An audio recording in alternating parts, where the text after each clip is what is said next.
are looking at managing employee benefits, a big, hairy monster. So let's define it really quick. Benefits a tangible, indirect reward. So it's tangible, something you get. It's indirect, meaning it's not money. Provided to an employee or group of employees for, and here's the key word, for organizational membership. That means a few things. Number one, it's not for performance. It's not like I do a great job at a lecture and I get better health coverage. Nope, it's not variable. It's what you get for simply being a member of the organization. What does that also mean? That excludes people. If you're not a member of the organization, a direct employee, you don't get benefits. For instance, if you're a contract laborer or maybe temporary employee, you don't get the same benefits. There's all kinds of stories about Google and Nike and other companies with great benefits packages, but what I want to do first is just hit a whole bunch of high points because this is very big, very complex area.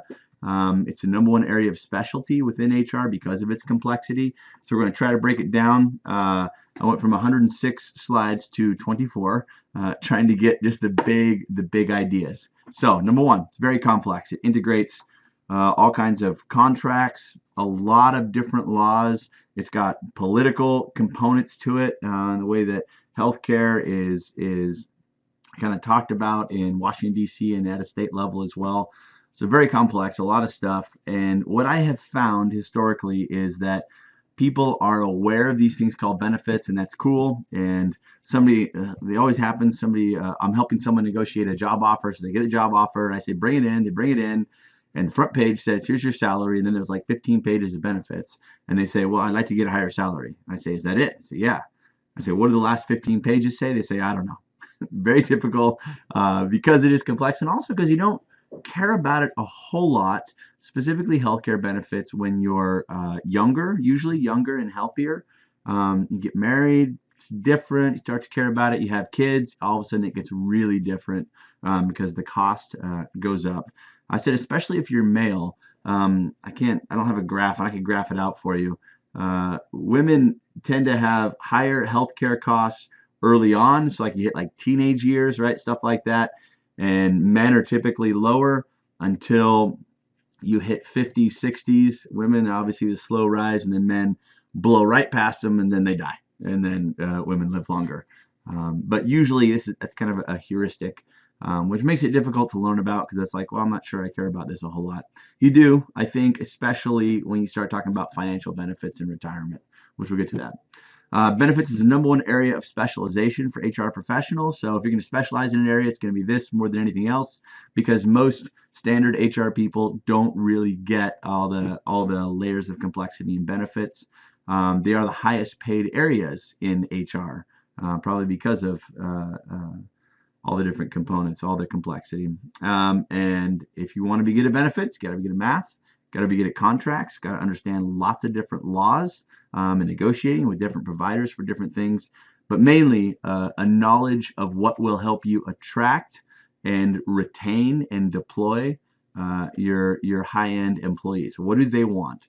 What's going to make them say yes? Benefits help on the front end and the back end of employment. What I mean by that is benefits help you attract people and benefits help you retain people. They don't really help you motivate people. Like I don't go in to write a paper and I'm like, man, my dental coverage is so good, I'm just going to write this paper really well today. No, nobody thinks like that. But it's about attraction and retention. Some other high points. Some benefits are required. Others are voluntary. Certain things you're going to do. You're going to pay Social Security. There's no way out of that. You're going to get family medical leave. There's no way out of that. Do you want to contribute to their retirement? Well, you can choose. If you choose to do that, there's some laws around it, but we have some that you have to do in the United States anyway, and some that you don't. Medical benefits are way, way out of control in terms of their cost. We'll take a look at that little bit of why. They're expensive for employees, and they are also extremely expensive for employers. So it's a shared burden. Benefits do not drive performance, as I've said, simply because they're not variable.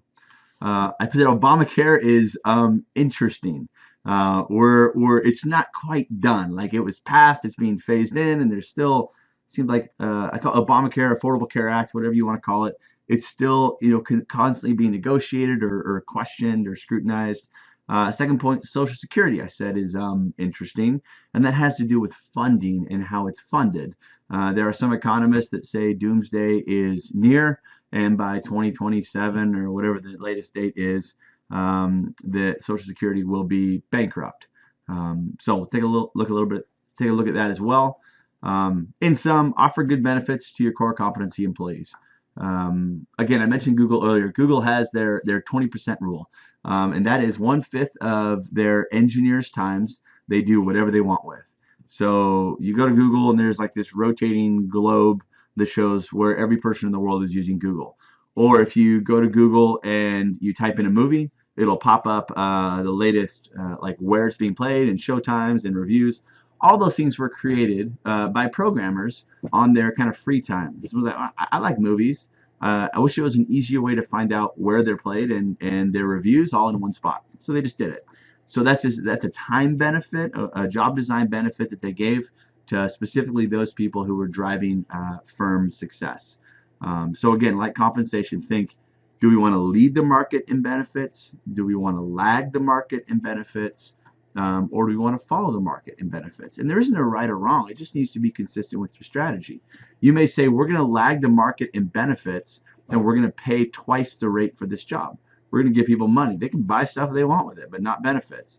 Other people may say, no, actually, we want to have our compensation more, our specifically like our base pay, way more under control, in line with the market, but offer great benefits to attract certain segments of the population. Anyway, kind of a strategic call there, or whatever you want to do. Last summary, you better have more than one income stream when you retire. And I usually talk about this like with individuals, not in lectures, but you definitely want to think about that time value of money. They say like on average money can double every 7 years. So if you can start when you're 0, that's better. If not, start when you're 20, 22, sooner than later. Stock options can be awesome. A lot of people say, I'm going to go to Microsoft, get stock options and become super rich. No, you missed the boat on that. Too late. You want to go to work for a company called Bottle Cap. Ever heard of it? Me either. It doesn't exist. But it's like 4 people in a garage listening to probably some old country music. I'm coming with this on the spot right now, and they're going to come up with something really cool, and they're going to give you lots of stock options because that's how people make a lot of money off stock options. It's not the big companies, not anymore. Once the stock has soared, it's known by the market. You're looking for the initial company that doesn't even have their IPO. If you have questions on that, you can let me know. Do the math. Max out your 401k contribution. If you have a job offer or a job and they've given you a 401k and they say, hey, we will match you for every dollar you put into your 401k, your retirement account, you think of it like a individual retirement account, we will add $1 to it, or we'll add 50 cents to it. They'll do that up to a certain, 4%, 3%, 8% of your income, whatever it is. Just take all the free money, stack it up, take all the free money that you can get. One of my best and brightest students from several years ago, we first started, went to a company, had an incredible program, and I said, how much are you putting in? And she said, well, we're saving for a car, so I am not putting any in. So, oh, man, just do the math. Max out the free money. Last one is try to understand your paycheck. Good luck with that. They're pretty complex. All right, how do we design what benefits we're going to give? We got a few questions to answer. How much of our total rewards, that is everything we give our employees, should be benefits? That number can be higher or lower, and that's going to drive a lot of your budget. And what do people want? Like our employees, if our crowd, if my son makes a lawnmower business and he's subcontracting to other 14-year-olds to mow lawns, the benefits that they want might be like Xbox Gold or something like that. They probably don't really care about medical benefits. So like, what do your employees care about? And you design it around that. The more flexible the choices that you give them, rather than saying, here's your medical plan. If you say, here are 4 to choose from, it will cost you more money as an employer, but especially if you're trying to appeal to cross-generation or cross-cultural groups of employees, you may want to have more of a cafeteria-style flexible benefit plans. Which employees should be covered and which shouldn't? If you give special perk benefits to executives and not to non-executives, You might have jealousy. You might have perceptions of lack of equity. How much will it cost, and who's going to run it? Do you want to run it yourself, or do you want to have somebody else do it for you? The blue you can see are kind of the legally required benefits. Most of those are known. The green is voluntary benefits. You can kind of, as long as you're giving benefits in a fair way, you can almost give whatever kind of benefits that you want. Certain things you have to do. Consolidated Omnibus Budget Reconciliation Act, also known as COBRA, and HIPAA, Health Insurance Portability Accountability Act, something like that. I think that's right. You're going to follow that. The PPACA, it's Obamacare. You're going to follow that. So there's certain things that you just have to do. You can't not give workers' comp or can't not give unemployment compensation, but you do have a lot of leeway in how you want to execute the voluntary stuff. So starting early on, 1935, right, the United States was in a depression. They passed the Social Security Act. You notice a lot of the laws, we'll talk about unions later on, but a lot of the laws are driven by the political environment. So 1926 was the Railway Labor Act, right? It was about trains. 1935, there's a depression, right? So we passed the Wagner Act, allowing people to unionize, and we passed the Social Security Act, so for people who are destitute. So you can watch the political and economic landscape and see when these laws came out. Some people might argue that's an example of government doing a good job, meaning they're responding to the needs of the people at the time.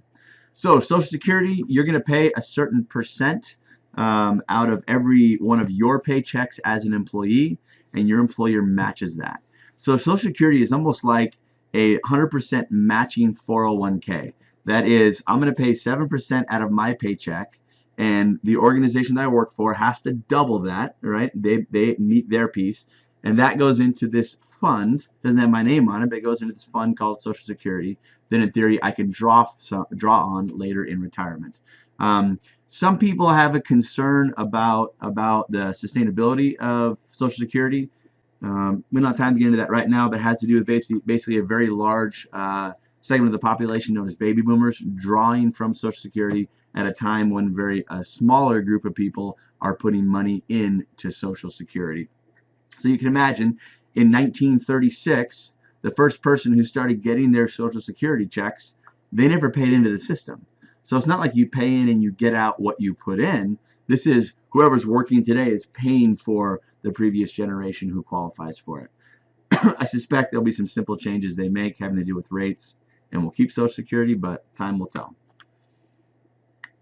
Workers' compensation, most people know what this is. If you're injured on the job, you get a certain amount of money over a certain period of time to keep the lights on until you can go back to work. Unemployment compensation, very similar, has nothing to do with injury though.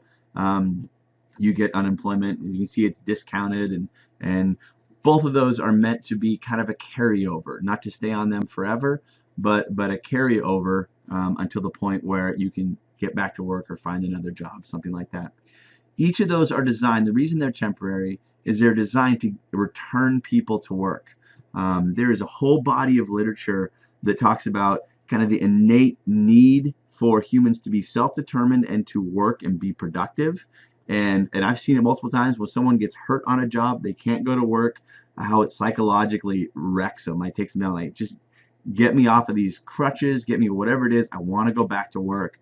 And when a doctor says, sorry, you're not ready, you can see it crushes them. So I think workers' compensation specifically gets a bad rap. People say, oh, I'm on workers' comp, and because there's been abuse of the system, people go, oh, well, you know, just lazy person on workers' comp. I'm sure there is that. That hasn't been my experience. My experience is people who desperately want to go back to work. If they can't go back to work, there's short-term, long-term disability. If that's your situation, you can contact me or your